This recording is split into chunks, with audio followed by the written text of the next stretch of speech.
Hey everybody, Michael here, and today we've got a review of Far Cry 3 Blood Dragon. With the recent release of Assassin's Creed 3's expansion, The Tyranny of King Washington, Ubisoft's different direction to the downloadable content seemed to be going in an interesting direction.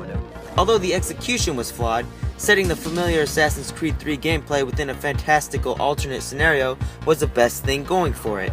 Far Cry 3, one of Ubisoft's other successful franchises, has gotten similar treatment, but swapping the Crooked King in favor of a 1980s fever dream. Entitled Far Cry 3 Blood Dragon, Ubisoft takes the tried and true Far Cry 3 gameplay, tosses in a whole glut of neon colors, and spits out a downloadable, totally separate package that is not only conceptually stimulating, but also a total blast to play.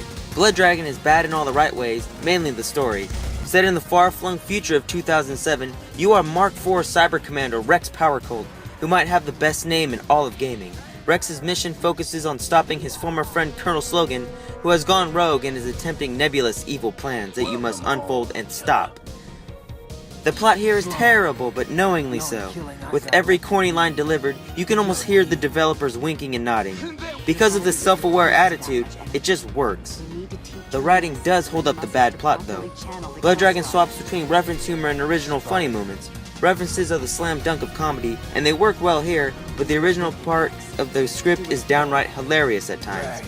This balance works well enough to make sure each aspect isn't represented enough to kill itself to the point of being unfunny. I got the touch. I got the power, yeah! Remember Far Cry 3? Yeah, Blood Dragon still plays a lot like that. Basics like takedowns, controls, options for side quests, gathering attachments, liberating outposts, and choosing between stealth and action are almost exactly the same. This isn't bad though, since these systems are open-ended enough to still feel fresh, even after playing plenty of Far Cry 3 proper. Blood Dragon does offer something over Far Cry 3 in the form of actual blood dragons. While they are more like dinosaurs than actual dragons, these fucking awesome beasts roam freely around the large island and are open for a few services. Like the Big Daddies in Bioshock, you can fight these bad boys at your leisure. Although they only net you experience, going against these beasts is a satisfying test in skill, since they can take a few minutes to dispose of, and can kill you easily if you aren't careful. Besides, they shoot fucking lasers out of their eyes. How badass is that? The other use is far more strategic. Ripping out hearts from enemies like Kano from Mortal Kombat allows Rex to throw the collected cyber hearts and use them as bait.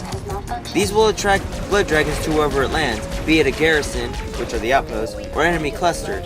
Seeing a blood dragon ravage a bunch of enemies of soldiers never grows old, even if it makes the combat a little too easy at times. Blood dragons are completely different, but other facets are only different in execution.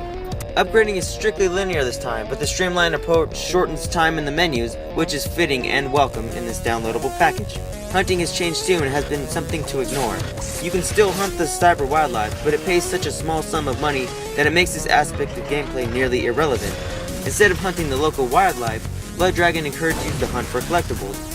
Collecting rewards the player greatly for seeking down objects and isn't ever as frustrating as it should be due to the ability to buy a treasure map. Besides, Rex's insult to video game collectibles are pretty entertaining. Oh boy, another one down. The visuals are entertaining as well, since all the neon purples and oranges are distinct from everything else out there, but the soundtrack is more striking. Video game metal band Power Glove composed a production that is not only infectious in its beats and rhythms, but it actively reinforces the mood that Blood Dragon evokes. Nostalgic and new, this audio style meshes incredibly with the entire game's mood and highlights and betters the game's central 1980s theme. I would have been content with any Far Cry 3 related content to fall in line with most other DLC plans, where it doesn't really change much. I love that game so much that I wouldn't mind going back to that island at all. However, the alternate take on the universe and ideals in Far Cry 3 Blood Dragon is something far more compelling. It borrows heavily from what Far Cry 3 did, but adds enough atmosphere and humor to make it well worth the asking price of $15. Besides that, it's really hard to go wrong with the word Blood Dragon in your title. So I wrote the whole review for Blood Dragon on the site. I gave it a 9 out of 10. I highly recommend it. And I hope you guys enjoyed this review, and I love you guys as always, and goodbye. I'll go to bed when everybody's dead.